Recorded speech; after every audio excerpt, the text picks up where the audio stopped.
ಉತ್ತರ ಕನ್ನಡದಲ್ಲಿ ನಿರಂತರ ಮಳೆಯಿಂದ ಅವಾಂತರವಾಗ್ತಾ ಇದೆ.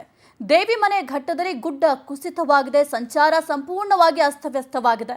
ಹೆದ್ದಾರಿಯ ಒಂದು ಭಾಗದಲ್ಲಿ ಸಂಚಾರಕ್ಕೆ ಅಡ್ಡಿಯಾಗ್ತಾ ಇದೆ. ವಾಹನ ಸವಾರರು ಪರದಾಡ್ತಾ ಇದ್ದಾರೆ.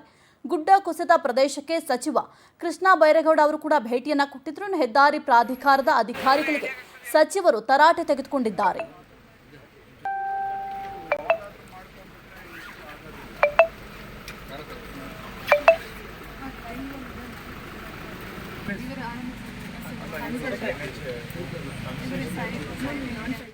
ಈ ಕುರಿತು ಸ್ಥಳದಿಂದ ನಮ್ಮ ಪ್ರತಿನಿಧಿ ಉದಯ್ ಬರ್ಗಿ ಪ್ರತ್ಯಕ್ಷ ವರದಿ ನೀಡಿದ್ದಾರೆ, ನೋಡೋಣ.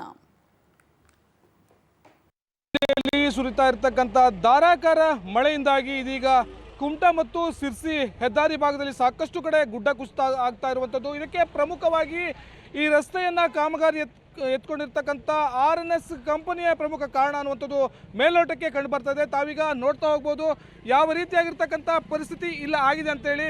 ಸುಮಾರು 7-8 ತಿಂಗಳಿಂದ ಈ ಒಂದು ಹೆದ್ದಾರಿಯ ಕಾಮಗಾರಿಯನ್ನು ಏನು RNS ಕಂಪನಿ ಗುತ್ತಿಗೆಯನ್ನು ಪಡೆದುಕೊಂಡು ಕಾಮಗಾರಿಯನ್ನು ಮಾಡ್ತಾ ಇದೆ. ಸಂಪೂರ್ಣವಾಗಿ ಇಲ್ಲಿ ವಾಹನ ಕೂಡ ಸಂಚಾರವನ್ನು ಕೂಡ ಮಾಡಿರುವಂಥದ್ದು. ಇನ್ನೇನು ಕಾಮಗಾರಿಯ ಪೂರ್ವದಲ್ಲಿ ಏನು ಗುಡ್ಡದಲ್ಲಿ ಕುಸಿತ ಆಗುವಂಥ ಯಾವೆಲ್ಲ ಸ್ಥಳಗಳಿದ್ವು ಆ ಸ್ಥಳಗಳಲ್ಲಿ ಏನು ತಡೆಗೋಡೆಗಳನ್ನು ನಿರ್ಮಾಣ ಮಾಡಬೇಕಾಗಿತ್ತು. ಆದರೆ ಆ ಕಂಪನಿ ಸಂಪೂರ್ಣವಾಗಿ ಕಾಮಗಾರಿಯನ್ನು ಮಾಡುವಂಥ ಸಂದರ್ಭದಲ್ಲಿ ಬೇಜವಾಬ್ದಾರಿಯನ್ನು ಮಾಡಿದೆ ಅನ್ನುವಂಥದ್ದು ಇದೀಗ ಕಂಡು ಬರ್ತದೆ. ಯಾಕಂತಂದರೆ ಇವತ್ತು ಏನು ಸ್ಥಳಕ್ಕೆ ಬಂದಿರತಕ್ಕಂಥ ಕಂದಾಯ ಸಚಿವರಾಗಿರ್ತಕ್ಕಂಥ ಕೃಷ್ಣ ಬೈರೇಗೌಡ ಅವರು ಕೂಡ ಏನು ಕಂಪನಿಯ ಇಂಜಿನಿಯರ್ಗಳಿಗೆ ಸಾಕಷ್ಟು ತರಾಟೆಗೆ ತೆಗೆದುಕೊಂಡಿದ್ದಾರೆ.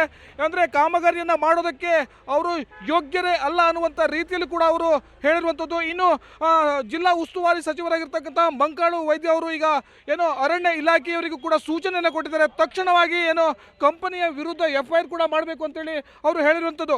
ಒಟ್ಟಾರೆಯಾಗಿ ಏನು ಉತ್ತರ ಕನ್ನಡ ಜಿಲ್ಲೆಯಲ್ಲಿ ಸುರಿತಿರ್ತಕ್ಕಂಥ ಮಳೆಯಿಂದಾಗಿ ಈ ಒಂದು ಗುಡ್ಡ ಕುಸಿತ ಒಂದು ಕಡೆ ಆದರೆ ಈ ಕಾಮಗಾರಿಯನ್ನು ಕೈಗೆತ್ತಿಕೊಂಡಿರ್ತಕ್ಕಂಥ ಕಂಪನಿಯ ಅವೈಜ್ಞಾನಿಕ ಕಾಮಗಾರಿ ಕೂಡ ಗುಡ್ಡ ಕುಸಿತಕ್ಕೆ ಪ್ರಮುಖ ಕಾರಣವಾಗ್ತಾ ಇದೆ. ಕಾರವಾರದಿಂದ ಉದಯ್ ಬರ್ಗಿ, ಪವರ್ TV.